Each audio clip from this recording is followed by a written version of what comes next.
자, 이어지는 수업입니다.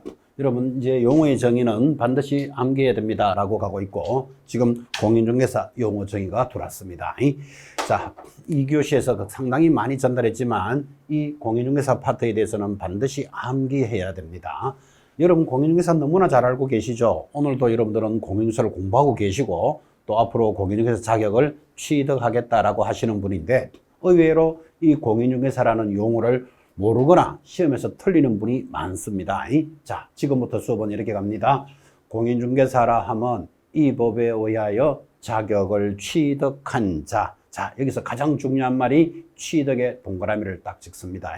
자격을 취득한 자지, 자격을 취득하고 중개업을 영위하는 자, X입니다. 자격을 취득하고 자격증을 교부받은 자를 말한다. 우리가 이해하면 전부 다 공인중개사에 해당되죠. 그런데 법에서는 그렇게 정하지 않습니다. 용어의 정의는 A는 B다라고 정했기 때문에 여러분이 마음대로 바꾸면 안 된다니까요. 그래서 자격을 취득한 자라고 정의하고, 일반적으로 공인중개사라면 단순히 자격만 취득한 자로서 공인중개사법에 공인중개사는 몇 명이 있다? 3명이 있습니다. 그 3명 지금부터 구분하셔야 돼요. 자, 첫 번째, 단순히 공인중개사 자격만 있는 자, 이 1번 공인중개사가 있습니다. 이 사람은 자격증을 취득했으니까 자격증이 어디 있을까요? 장롱 속에 있습니다. 장롱하는 개념을 한번 잡아보시기 바랍니다. 두 번째, 공인중개사 자격을 취득하여 중개업에 종사하는 자로서 두 번째, 소속 공인중개사가 있습니다. 공인중개사의 종류가 2개가 보이잖아 봐요. 소속 공인중개사. 세 번째, 공인중개사로서 공인중개사법의 규정에 의해 중개업을 영위하기 위한 사무소 개설 등록을 한 공인중개사인 개업공인중개사가 있습니다.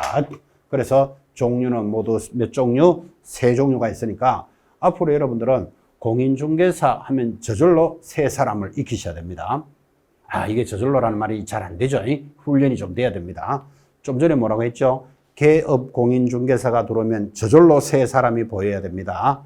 1번 법인인 개공사, 2번 공인중개사인 개공사, 3번 부칙 6조의 개공사라고 이야기했다면, 지금 공인중개사라는 정의가 들어오면 3사람. 이거 연결 안 되면 점수하고 연결이 안 됩니다. 자, 그래서 예를 들어서 공인중개사가 무엇을 위반하여 자격이 취소되었다. 자격이 없어졌대요. 그때 공인중개사는 3사람이 모두 다 위반하면 자격증이 취소됩니다. 그런데 공인중개사가 무엇을 위반하여 자격이 정지되었다라고 나옵니다. 자, 자격이 정지되었다 할 때 공인중개사는 소속 공인중개사만을 이야기하는데, 자, 이런 것들은 내공이 좀 쌓이셔야 됩니다. 지금은 자격 취소, 자격 정지 이런 것들 아직 공부가 안 된 상태죠. 여러분, 자격증을 준비하는 여러분에게 자격 정지와 자격 취소에 대해서는 시험에 묻지 않을 수가 없습니다.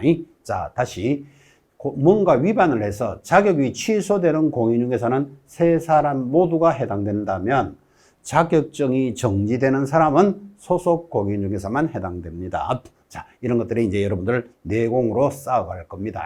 자, 공인중개사 4번 정의도 아주 중요합니다. 여러분이 이 공인중개사 공부를 하고 계시고 아주 단조로운 내용이긴 하지만 시험에서는 이런 것들을 주의하셔야 됩니다. 자, 4번 공인중개사라는 정의를 보셨다면, 5번째 정의, 소속 공인중개사가 있습니다. 아주 출제가 잘 됩니다. 방금도 우리가 살짝 소속 공인중개사를 공부했지만, 이 소속 공인중개사도 이제 앞으로 여러분들은 말이 기니까 소, 공, 사 이렇게 부를 겁니다. 자, 소공사는 무엇일까요? 하니까 소공사라 하면 개공사에 소속된 공인중개사, 가로 열고 개공사인 법인의 사원 또는 임원인 자를 포함하여, 이 포함을 시험에서 그렇게 자주 건드립니다.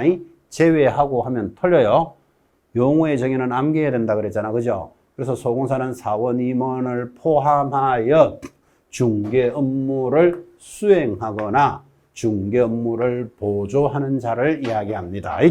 자, 그래서 소공사라는 정의가 출발을 하면 포함, 수행, 보조가 딱딱딱 붙어야 한다. 이렇게 정리하셔야 됩니다. 제외하고 하면 틀렸죠. 그 다음에 중개 업무를 보조하는 자를 말한다. 이렇게 들어가면 틀리죠. 수행도 할 수 있기 때문에. 또 포함하여 수행하는 자를 말한다. 이것도 틀려요. 보조도 할 수 있기 때문에. 그러니까 용어의 정의는 암기니까 여러분이 그냥 대충 이해해서 맞다 이러면 무조건 틀립니다. 자, 소공사는 뭐 포함, 수행, 보조를 정리하는데 이 소공사의 종류가 크게 두 종류가 있습니다. 첫째, 고용인인 소공사. 고용인이라면 직원으로서의 소공사가 있는데 법인인 개공사나 법인인 개공사의 중개사무소에 고용된 자를 말하고 법인인 개공사의 고용인, 즉 소공사나 중개보조원은 법인의 사원 또는 임원의 범주에는 해당되지 않는다. 고용인은 임원은 아니다 이 말이에요. 임원은 아닌데 그게 중요한 게 아니고 고용인으로서 소공사가 있다. 요 말을 하나 기억하셔야 됩니다. 그래서 고용인, 직원으로서의 소공사가 하나 있고 법인인 개공사의 사원, 임원으로서 소공사가 있습니다. 자, 법인에 가면 임원이 있다는 말 들으셨죠? 그 임원이나 사원은 같은 말이에요. 자, 그때 법인인 개공사의 운영 주체로서 사원 또는 임원 중 공인중개사로서 중개 업무를 수행하는 소공사가 있습니다. 그래서 소공사의 종류는 두 종류, 고용인인 소공사와 법인의 사원, 임원을 포함한 소공사가 있다 하여 소공사의 정의를 정의하고 천천히 이제부터 지금 체크했던 내용들을 줄 끊는 부분들을 익혀 나가셔야 됩니다. 그때 2번 참고로 보되 이런 소공사의 업무 범위는 중개 업무를 수행할 수 있다 그랬죠. 자, 수행이라는 뜻은 중개대상물 확인 설명, 또 확인 설명서 작성, 거래계약서 작성. 이 작성이라는 말은 문서를 작성한다는 뜻이죠. 자, 문서 작성 등 중개 업무를 보조하는데 현장 안내, 일반 서무 등 중개 업무와 관련된 단순한 업무를 보조할 수 있고 부동산 거래 신고를 대리합니다. 그래서 소공사는 부동산 거래 신고를 대리한다는 것도 아주 중요합니다. 부동산 거래 신고 파트에서 별도로 공부하겠죠. 자, 소공사의 업무의 범위까지 정리가 되었다면 이제 마무리 정의로서 중개보조원이 남았습니다. 자, 6번째 중개보조원의 정의도 시험에서 굉장히 잘 들어옵니다. 자, 이 중개보조원에 관련되는 내용을 공부할 때는 반드시 있어야 되는 단어가 공인중개사가 아닌 자, 이거 빠지면 틀립니다. 왜? 업무를 보조하는 자 중에서는 자격증을 가지고 보조하는 소공사가 있고 자격증 없이 보조하는 중개보조원이 있으니까 이를 구분하기 위해서는 공인중개사 아닌 자라는 말이 붙어야 되죠. 아닌 자로서 개공사에 소속되어 중개대상물에 대한 현장 안내 및 일반 서무 등 개공사의 중개 업무와 관련된 단순한 업무를 보조하는 자를 중개보조원이라 합니다. 자, 중개보조원이라는 용어를 공부하려면 첫째 뭐 기억해야 된다? 공인중개사 아닌 자 잡으셔야 되고 여기에 단순한 업무를 보조만 합니다. 여기에는 수행이라는 말이 들어가지 않는다. 이것도 주의하셔야 됩니다. 자, 중개보조원에 대해서 알아야 될 것. 공인중개사가 아닌 자 착하시고 단순한 업무를 보조만 하는데 자, 중개보조원에 대해서 공부할 것. 소공사와 더불어 이들을 고용인이라고 칭합니다. 그래서 고용인은 앞으로 여러분들을 직원이라고 생각하시면 되고 자격증이 있으면 소공사, 자격증이 없는 고용인을 중개보조원이라 한다. 이렇게 구분합시다. 이때 중개보조원은 소공사와는 달리 중개 업무를 수행할 수는 없고 단순히 뭐 업무를 보조만 한다 그랬죠. 그래서 정리가 됐고 나머지들은 정리가 됐습니다. 6개 정의를 공부하고 넘어가고 있습니다. 자, 2시간에 걸쳐서 길게 갔는데 1번 중개라는 정의 그림으로 기억하라 그랬죠. 두 번째, 시험에서는 제일 많이 나오는 게 중개업이라는 정의였습니다. 중개업은 글자가 3글자니까 조건도 3가지 이렇게 공부했죠. 원래 여러분들은 개공사에 대해서 공부 열심히 하셔야 됩니다. 개공사는 3종류가 있다. 법인, 공인중개사, 부칭6조의 개공사를 공부했고 공인중개사에 대해서도 3사람이 있다. 공인중개사의 종류 공부했죠. 5번째, 소속 공인중개사. 소속 공인중개사는 반드시 있어야 되는 단어 수행, 그 다음에 포함하여 수행 보조가 딱딱딱 붙어야 됩니다. 마지막 중개보조원은 공인중개사가 아닌 자로서 단순한 업무를 보조하는 자를 익혔었습니다. 6가지 용어의 정의. 자, 이제 아주 중요하다고 이야기를 많이 했기 때문에 기출문제 하나 봅시다. 여러분 교재에 바로 밑에 따라오죠. 자, 중요 기출문제 32회 때 출제한 문제입니다. 자, 공인중개사 법령상 중개행위 등에 관한 설명으로서 옳은 것을 찾으시오. 이제 막 공부를 시작한 여러분에게 지금 기출문제를 본다는 건 좀 쉽지는 않지만 이제 어떻게 공부를 해야 되는구나 하는 의식을 해보라고 소개를 드립시다. 자, 32회 때 문제입니다. 중개행위에 관해서 옳은 것은 1. 중개행위에 해당하는지 여부는 개공사의 행위를 객관적으로 보아 판단할 것이 아니라 주관적 의사를 기준으로 판단해야 된다. 하니까 X죠. 자, 그래서 옳은 것 찾아가는데 객관적으로 판단한 주관적 의사를 기준으로 판단한다. X예요. 2번 임대차 계약을 알선한 개공사가 계약 체결 후에도 목적물의 인도 등 거래 당사자들의 의무 실행에 관여함으로써 계약성 의무가 원만하게 이행되도록 조성할 것이 예정되었다면 이것도 사회 통념상 중개행위의 범주에 포함한다. 당연하죠. 5. 자, 3번 소공사는 자신의 중개사무소 등록을 신청할 수 있다. X. 소공사가 신청하면 개공사가 되니까 신청할 수는 없다. 4번 개공사는 거래계약서를 작성하는 경우 거래계약서에 서명하거나 날인해야 한다. 하거나 때문에 X예요. 서명 및 날인하도록 되어 있습니다. 5번 개공사가 국토장관이 정한 거래계약서 표준서식을 사용하지 않으면 과태료 처분을 받게 된다. X예요. 여러분 잘 알다시피 국토장관이 정한 표준서식은 없습니다. 자꾸 문제가 잘못된 것 같은데 옳은 거 찾아라. 1. 중개행위에 해당되는지 여부는 객관적으로 보아 판단할 것이 아니라 주관적 의사를 기준으로 판단한다. X예요. 객관적으로 판단합니다. 자, 그럼 옳은 것은 답은 몇 번? 2번이네. 그죠?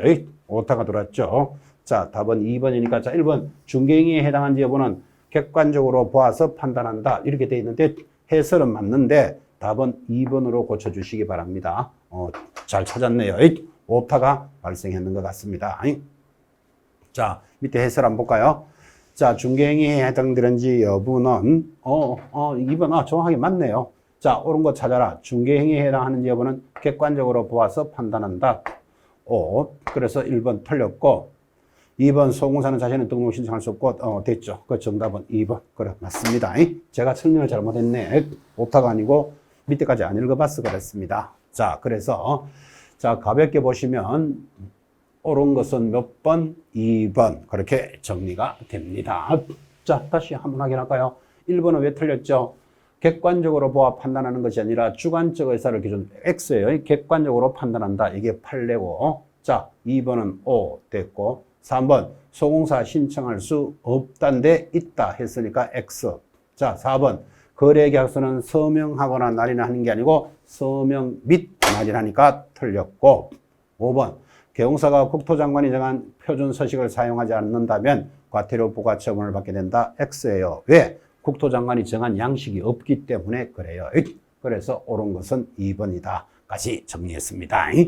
자, 그렇게 해서 여러분들의 이제 가볍게 정리가 되었다면 이제 드디어 오늘 수업에서 또 가장 중요한 제3절 중개 대상물에 대해서 공부를 합니다. 우리 중개 대상물에 대해서 공부를 할 때 무슨 물건을 거래할 수 있느냐? 이건 상식적으로 시험에 안 나올 수가 없죠. 여러분이 잘 알다시피 자동차나 비행기, 기계, 건설 기계 이런 거를 중개하지는 않겠죠.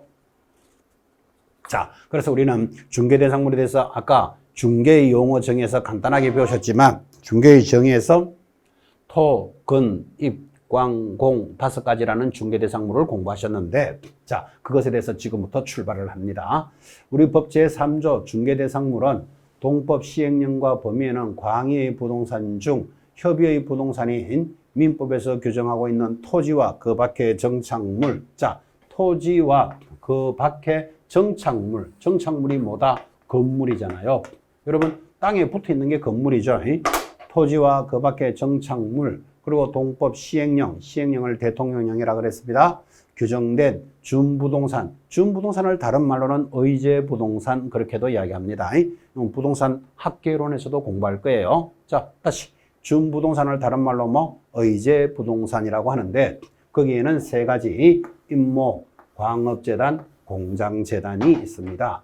자, 그래서 모두 중개할 수 있는 물건은 모두 몇 개? 5개. 또 5개 강조하는 이유 이해하시겠죠?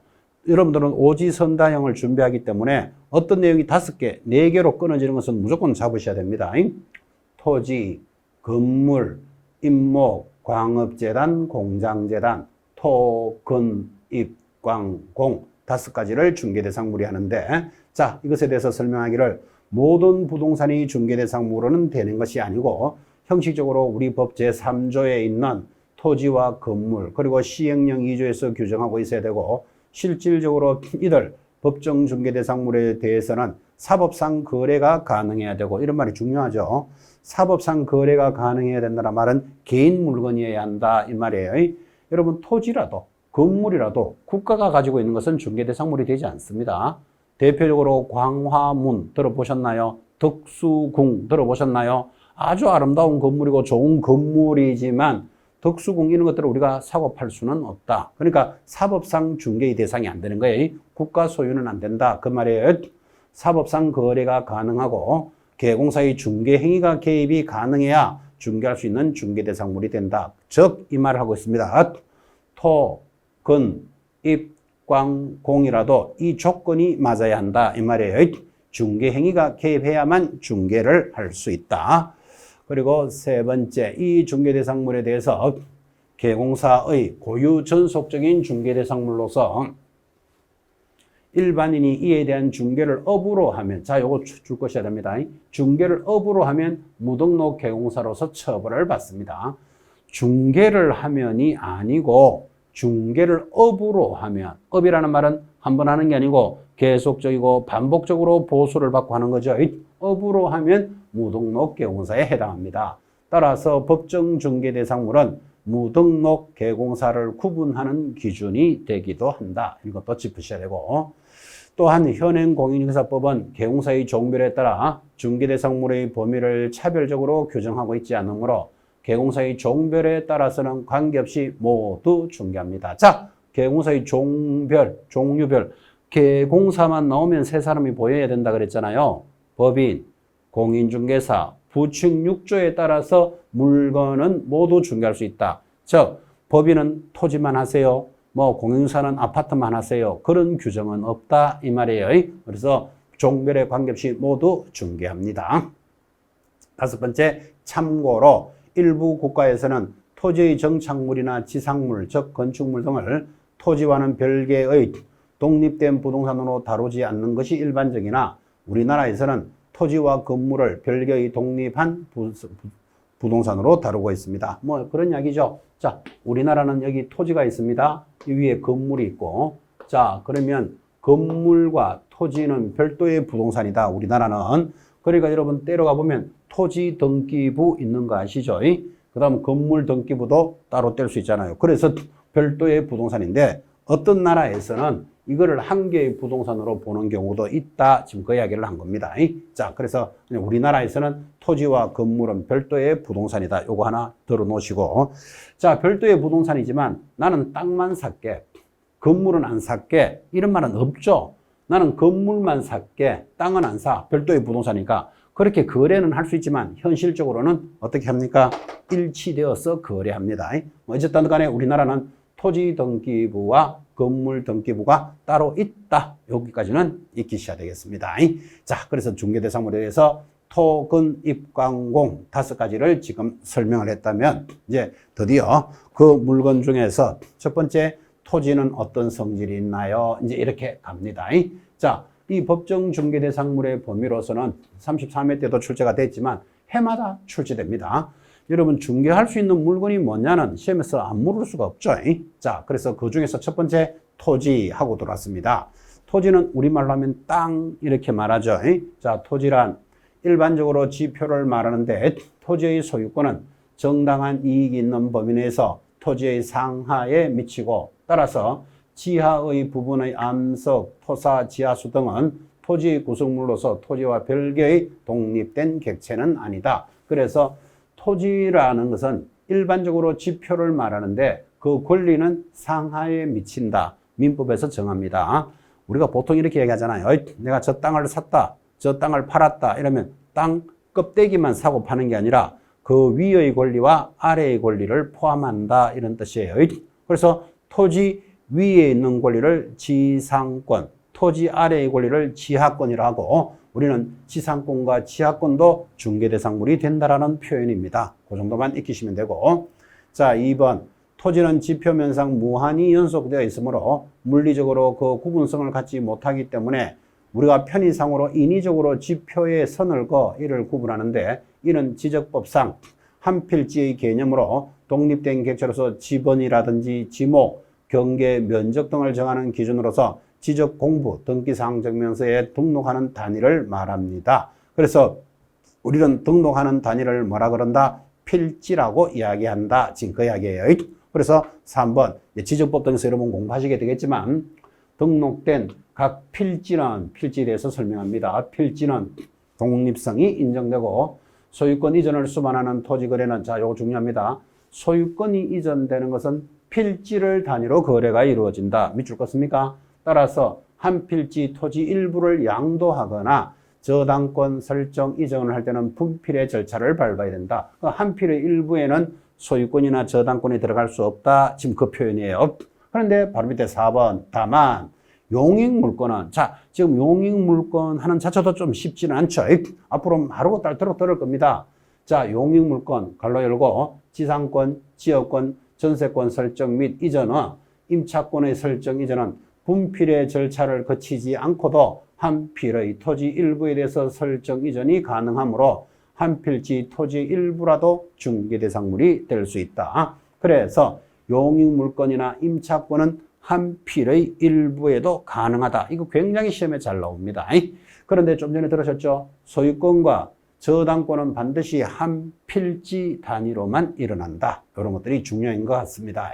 자, 그렇게 해서 이제 토지라는 물건에 대해서 쭉 설명을 했고 핵심되는 판례, 지금 거기 내용이 다 들어가 있습니다. 자, 두 번째 대표적인 물건으로서 또 건축물 들어왔습니다. 그렇죠. 우리는 토지도 중요한 중개대상물이 되지만 건물도 빠질 수 없는 단원이죠. 여러분은 어떻게 생각하십니까? 예전에는요, 내가 부동산이 좀 있다. 아니면 내가 부동산을 좀 처분했다. 그렇게 말할 때 부동산이라 하면 보편적인 사람들이 토지를 이야기했습니다. 뭐 땅이 좀 있다. 내가 땅을 좀 팔았다. 그래서 부동산을 좀 팔았다라고 이야기했다면 지금은 부동산이 무엇입니까? 하면 건물을 이야기하는 사람도 굉장히 많습니다. 왜? 지금 밖에 나가면 건물도 굉장히 많이 만들어졌죠. 외국인들이 그런 이야기 합니다. 우리나라는 비행기를 타고 우리나라에 접근을 딱 하면 우리나라인 줄 알 수 있는 게 전부 아파트가 들어서 있대요. 그래서 우리나라는 하늘에서 이렇게 쳐다보면 전부 아파트만 보입니다. 그게 아파트가 다 건물이잖아, 지금. 그죠? 건물이 얼마나 많이 들어가서 있다는 걸 알 수 있는데. 자, 그러면 부동산 중에서도 대표적인 건물에 대해서 성질을 설명해 줍니다. 토지의 정착물이라는 것은 토지에 정착되어 있다는 것 뜻이죠. 토지에 고정적으로 부착하여 용이하게 이동할 수 없는 물건으로서 그러한 상태로 이용되는 것이 거래상 성질로 인정되는 것을 말하는데 이러한 토지의 정착물에는 건축물도 있고 땅에 붙어 있는 것들이 건물도 있고 인목도 있고 이건 나무입니다. 나무. 또 명인 방법을 갖춘 수목의 집단도 있고 또 미분리된 과실. 토지에 정착되어 있으니까 뭐 사과나무에 사과가 달려있다 이 말이에요. 미분리 과실. 돌담, 담장도 있죠. 토지에 부착되어 있는 거. 그리고 교량, 다리도 땅에 붙어 있잖아요. 자, 이런 것들이 그 밖의 정착물인데 지금부터 이제 이런 정착물이 있더라 하더라도 우리가 중개할 수 있는 부동산, 물건은 어떤 거냐 이렇게 구분을 하는 거예요. 자, 2번 이러한 토지 정착물에는 건축물 중처럼 독립된 부동산으로 취급되는 것도 있으나 토지와의 강한 부합 관계로 토지의 일부 구성 부분으로 취급하는 것도 있고 학설 대립이 되는 것도 있다. 자, 이런 건 크게 볼 필요는 없고 그러나 판잣집, 가식의 수목, 토지에 충분히 정착하고 있지 않는 기계라든지 공중전화박스 뭐 이런 것들은 토지에 부착되어 있지만 동산에 해당되므로 중개대상물이 될 수는 없다. 상식이죠. 굳이 설명 안 해도 여러분 이 정도는 읽어낼 수 있겠죠. 자, 그러면서 이제 기본적으로 이제 알아야 될 거 1번 건축물 하고 들어갑니다. 자, 민법에서는 부동산을 토지와 그 정착물이라고 규정하고 건축물이 독립한 부동산인지 여부가 불투명하게 규정되어 있으나 부동산 등기법에서는 토지 등기사항 증명서와 건축물 등기사항 증명서를 별도로 두도록 하여 독립된 부동산으로 취급합니다. 방금 이야기했잖아요. 우리나라는 토지와 건물은 별도의 부동산으로 본다. 지금 이 말을 하고 있습니다. 이때 건축물의 정의, 건축법에 있는 정의 등등입니다. 건축물의 거래 단위 하고 돌았으니까 참고로 보시되 건축물의 거래 단위는 한 동 단위로 거래합니다. 여러분 이제 우리가 살 때는 나 집 한 채 샀어, 집 한 개 팔았어 라고 이야기하지만 그건 우리가 이야기하는 거고 거래할 때는 한 동 단위로 거래합니다. 그래서 건물은 한 동 샀다, 두 동 팔았다 이렇게 동 단위로 일어난다. 됐죠? 동 단위 하는 말도 한번 들어보시고 이제 아까 토지는 필지 단위라 그랬잖아. 그죠? 그냥 땅 하나 샀어, 땅 두 개 팔았어. 우리가 말은 거래하지만 한 필지 샀다, 두 필지 팔았다라면 여기 건물은 한 동 샀다, 두 동 팔았다 이렇게 갑니다. 자, 건축물의 모습이었고 집합 건축물 내려갑니다. 자, 우리가 중개대상물로서 또 체크해야 될 것 있습니다. 분양권 동그라미 하시고 반드시 별표입니다. 자, 요 분양권은 기존의 건축물뿐만 아니라 장래의 건물이다. 이런 분양 하나 받았다 하면 분양을 받았으면 아파트는 언제 만들어질까요? 최소한 한 3년 걸리겠죠. 그럼 아직까지 물건이 없잖아. 그죠? 물건이 없는 건축물도 있다. 우리는 장래의 건축물을 뭐라고 부른다? 분양권 이렇게 부릅니다. 이 분양권을 공부하면요. 꼭 입주권이 시험에 나와. 자, 그럼 글자의 차이긴 하지만 입주권은 중개대상물이 안 되는데 왜 안 되는가요? 특정한 아파트에 입주할 수 있는 권리가 아니라 아파트에 대한 추첨 기일에 신청을 하여 당첨이 되면 아파트 분양 예정자로 선정될 수 있는 지위를 가리키는 데 불과한 입주권은 중개사법 3조 2호의 중개대상물에 해당되지 않는다고 본다. 자, 그러니까 왜 됩니까? 왜 안 됩니까? 이거 머리 아플 이유가 없죠. 앞으로 여러분들이 공부하실 때는 분양권은 중개대상물이 된다. 그런데 입주권하고 들어오면 안 된다. 단순하게 공부합니다. 보기보다 시험에 잘 나오니까 단조롭게 익혀 놓으셔야 됩니다. 그럼 이것들에 대한 이제 판례들이 핵심 판례하고 밑에 있으니까 참고로 보시기 바랍니다. 자, 그 밖에 토지의 정착물로서 중개대상물이 되느냐에 따라서는 이제 물건이 되는 게 있으니까 여러분 뭐 교량이라든지 돌담 이런 거 뭐 나무 이런 것들이 토지에 부착되어 있다고 이거 부동산으로 볼 수는 없다는 건 상식이잖아. 그죠? 그런데 그 밖에 정착물로서 되는 게 하나 있습니다. 이건 제목 기억하셔야 됩니다. 자, 지금 명인방법을 갖춘 수목의 집단이라는 말이 있고 여기 명인방법을 갖춘 수목의 집단이라는 것은 명백하게 인정할 수 있는 방법인데 이 명인방법을 갖춘 수목의 집단은 이전에는 중개대상물이 안 된다 하다가 된다 하다가 지금은 되는 걸로 정리가 됐습니다. 그래서 요건 하나 기억하셔야 됩니다. 자, 수목은 토지의 일부분으로 독립하여 거래의 목적물이 될 수는 없다. 하지만 수목의 집단이 관습법상 명인방법이라는 공시방법을 갖춘 때 토지와 독립된 부동산으로 간주되어 소유권의 목적이 될 수는 있으나 다른 권리, 저당권을 설정하지는 못한다. 그래서 명인방법을 갖춘 수목의 집단은 소유권의 목적이 되니까 중개대상물은 된다 이 말이에요. 중개대상물은 되지만 등기가 돼 있지 않으니까 다른 권리, 저당권 등을 설정할 수는 없다. 까지만 공부하시면 됩니다. 다른 것들은 크게 의미는 없습니다. 자, 다시 정리해서 명인방법을 갖춘 수목의 집단은 중개대상물이 된다까지를 정리하셨습니다. 그래서 지금 명인방법에 대해서 설명을 해줍니다. 보충학습이니까 가볍게 보죠. 명인방법은 수목의 집단 또는 미분리 과실 등의 소유자가 누구라는 것을 외부로부터 명백하게 인식할 수 있도록 공시하는데 외부로부터 명백하게 알 수 있게 하려면 임야 여러 곳의 경계를 따라 일정한 거리를 두고 수필을 깎아서 나무 껍질을 깎아서 이 말이죠. 소유자 성명을 묵서하든가 논밭 주위에 새끼를 둘러치고 소유자의 성명을 표시하는 목차를 세우는 등의 그것이고 그러나 단지 같은 동네 사람들이 수목 등의 소유자를 알고 있다는 사실만으로는 명인방법이 되지 못한다. 저거 누구 거다 이렇게 알고 있는 걸로는 안 되고 울타리를 딱 치거나 앞에 나무 껍질로서 누구 거다라고 명백하게 붙여 놓아야만 명인방법을 갖출 수 있다라는 취지예요. 그럼 여러분한테 명인방법을 어떻게 갖췄습니까? 이거는 물을 일은 없고 시험에서 이런 건 물을 수 있죠. 동네 사람들이 수목의 소유자를 알고 있다는 사실만으로는 명인방법이 된다 하면 X다 정도는 찾으셔야 안 되겠습니까? 그래서 명인방법도 오래간만에 한번 들어보셨죠.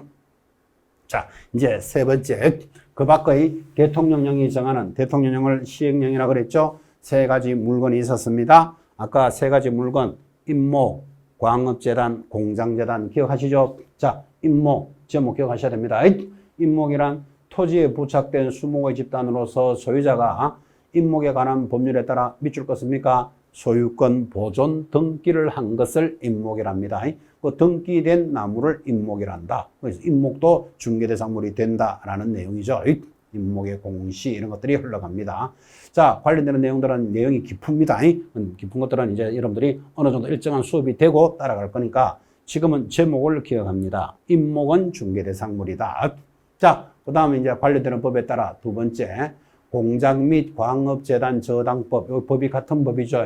법에 따라 공장재단 중개대상물이다. 그리고 이어지는 것은 광업재단, 그렇게 내려올 겁니다. 역시 공장재단은 광업재단은 같은 법이 있는 거니까 내용이 대동소이하죠. 공장재단이란 공장에 속하는 일정한 기업용 재산으로서 구성되는 일단의 기업재산으로서 공장 저당법에 따라 소유권과 저당권의 목적이 되는 것을 말한다. 그래서 공장에 사용하는 물건들을 등기를 해서 소유권과 저당권의 목적이 되는 것들입니다. 이 공장재단에 이런 것들 가볍게 보셔도 됩니다. 이런 것들 하나하나가 중개대상물이 되느냐 이렇게 묻지는 않겠죠. 이 제목을 기억합니다. 자, 그 다음에 이제 광업재단 들어왔죠. 공장 및 광업재단 저당법에 따른 광업재단 동그라미. 그래서 제목을 잡으셔야 돼요.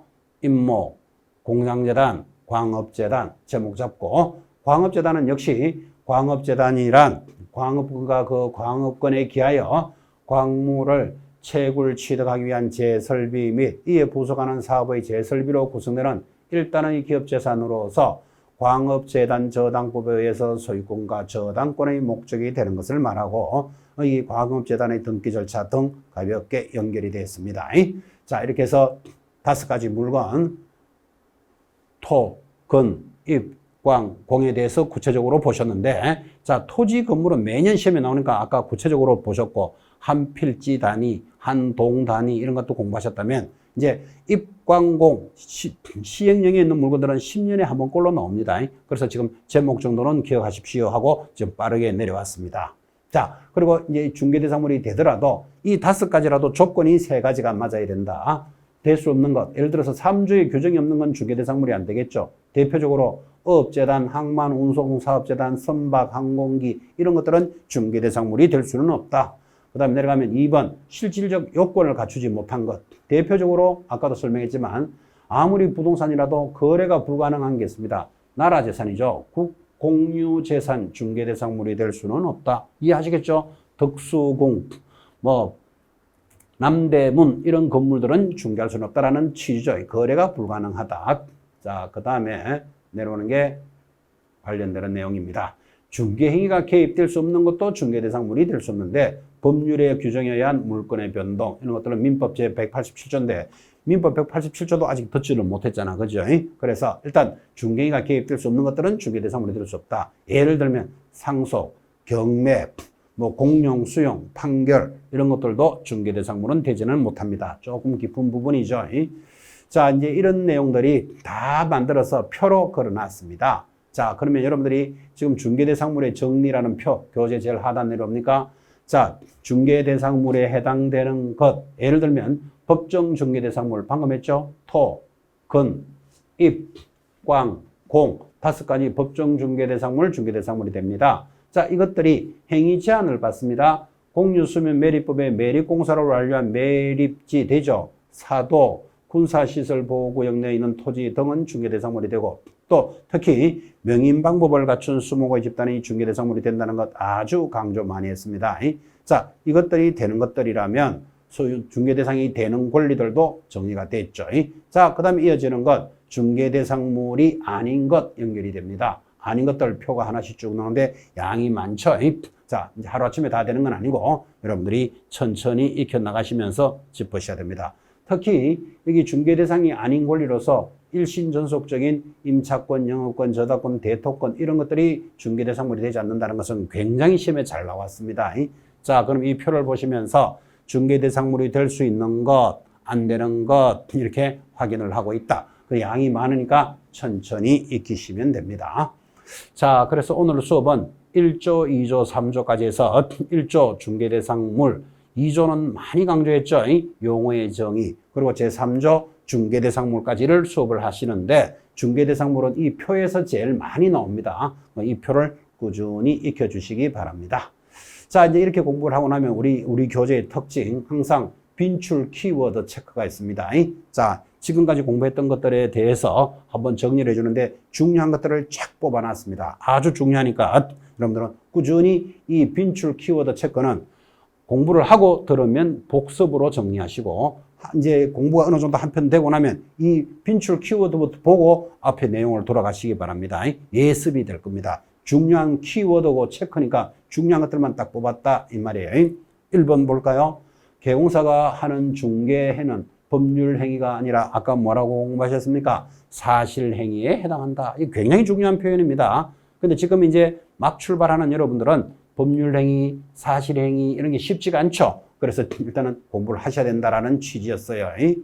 자, 넘어가면 거기 예를 들어서 10번 부칙 6조 2항의 개공사는 그의 중개물을 보조하기 위하여 중개보조원을 두어야 한다 하면 틀려요. 둘 수 있다. 고용인에 관련되는 것은 모두 두어야 한다가 아니고 둘 수 있다라는 이런 내용이 굉장히 중요한 겁니다. 자, 거꾸로 볼까요? 9번. 자, 오늘도 많이 강조했지만 공인중개사법은 공인중개사의 업무 등에 관한 사항을 정하여 그 무엇을 제고합니까? 여러분 잘 아다시피 전문성을 제고하는데 공인중개사 전문성 놓치면 안 된다 그랬죠. 그리고 부동산 중개업을 건전하게 육성합니다. 그때 부동산업 또는 부동산 중개업인데 중개 업무 이런 글자 들어오면 틀립니다. 그리고 최종 목적은 뭡니까? 국민 경제에 이바지함을 목적으로 한다. 이런 것들이 중요했죠. 제1조도 한번 정리해 보셨고. 자, 여기 우리 부동산 중개계약은 아까 상사중개가 아닌 뭐다? 민사중개계약에 해당한다. 이런 것들이 연결이 되어 있습니다. 6번 볼까요? 자, 중개사법은 민법의 무슨 법이라 그랬습니까? 특별법적 성격이다. 민법의 특별법 이런 것들이 중요하죠. 자, 그래서 지금 이제 오늘 제1조, 2조, 3조 배운 것에 대한 복습적인 개념, 키워드 꼭 정리하시고 한번 공부를 하시고 나면 나중에는 이게 이제 예습적인 개념도 될 겁니다. 용어의 정의 공부했던 거 한번 체크해 볼까요? 자, 12번. 용어의 정의로서 무엇이란 공인중개사가 아닌 자로서 개공사에 소속되어 중개대상물에 대한 현장 안내 및 중개업무 관련된 단순한 업무를 보조하는 자. 자, 누구죠? 중개보조원에 대한 정의였고 여기 공인중개사 아닌 자 이런 건 빠지면 틀립니다. 아주 주의하셔야 됩니다. 15번. 개공사가 중개할 수 있는 중개대상물은 그리고 기타 토지의 정착물인데 이게 뭐다? 토지, 기타 토지의 정착물 이렇게 나갔죠. 중개대상물의 5가지. 16번. 중개대상물로서 규정된 건물에는 기존의 건축물뿐만 아니라 장래에 건축될 건물, 장래의 건물을 뭐라 부른다? 분양권 이런 것도 중개대상물이 되는 것들이죠. 그런 것들이 정리가 됐습니다. 자, 마무리 20번. 어업재단, 항만운송사업재단, 항공기 이런 것들을 우리는 준부동산이라고 부릅니다. 그 준부동산을 다른 말로는 의제부동산이지만 준부동산이라고 다 중개대상물은 아니다. 그래서 이것들을 왜 중개대상물로 준부동산으로 보느냐 하면 어업재단, 항만운송사업재단, 항공기는 등기가 되니까 공시제도는 있지만 우리 중개대상물은 될 수는 없다라는 취지죠. 그래서 아까 마무리했을 때 표에서 보다시피 다음 중 중개대상물이 되는 것, 안 되는 것 할 때 이 표에서 문제가 많이 들어오던 것들입니다. 그래서 출제 키워드도 여러분들이 잘 보셔서 우리 교재를 잘 활용해 주시기 바랍니다. 자, 이제 제4조가 준비되어 있습니다. 4조는 공인중개사 제도에 대해서 공부할 겁니다. 다음 주 이제 4조부터가 사실상 우린 다른의 이제 오리지널 본론이 될 겁니다. 자, 오늘 수업은 여기까지 마무리합니다. 대단히 수고하셨습니다. 다음 주에 뵙겠습니다.